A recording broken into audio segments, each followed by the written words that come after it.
Hi there, and welcome to another Touchpoint video. My name is Pastor Kathi Johnson, and I am an associate pastor at Zion Lutheran Church in San Antonio. And today I'm going to talk a little bit about observing Advent in your home.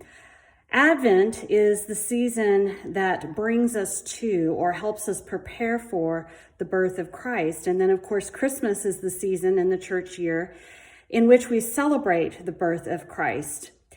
As a pastor, I am often bouncing back and forth between those two seasons in my work. And so I might spend the morning working on Advent stuff and then the afternoon working on Christmas stuff. It can get a little confusing at times for me spiritually and personally.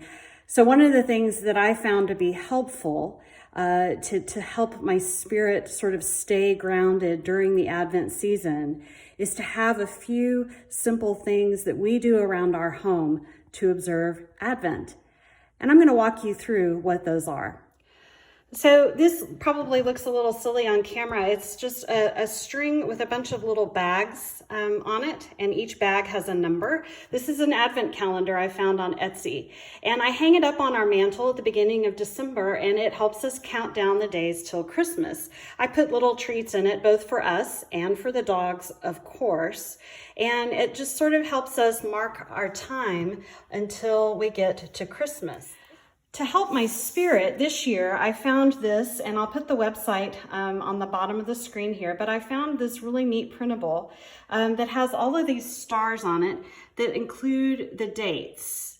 You can kind of see them there. And then again, it ends at Christmas.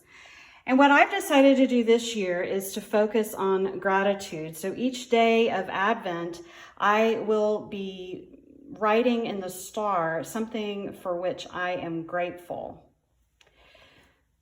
Some of you are probably familiar with the idea of an Advent wreath. We will be lighting that at church during Advent. And I invite you to set up an Advent wreath in your own home.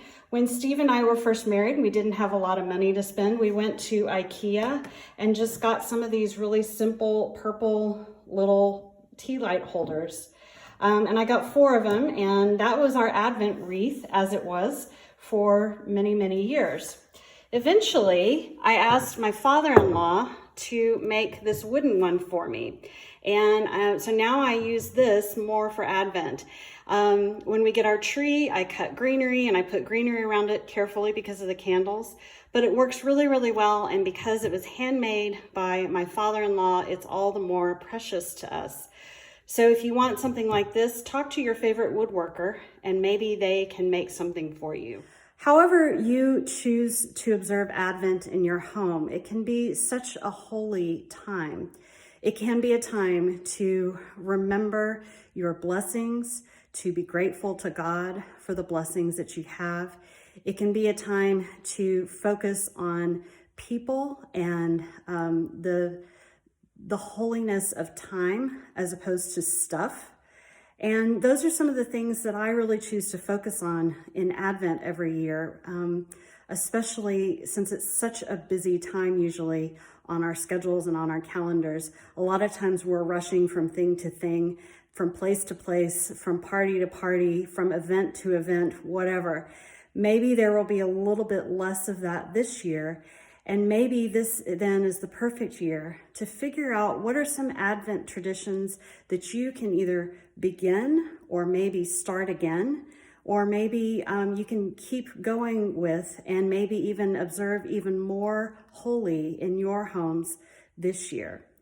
Advent begins this year on Sunday, November the 29th. And so we will begin our countdown at that point. And I really do hope you have a blessed and holy Advent.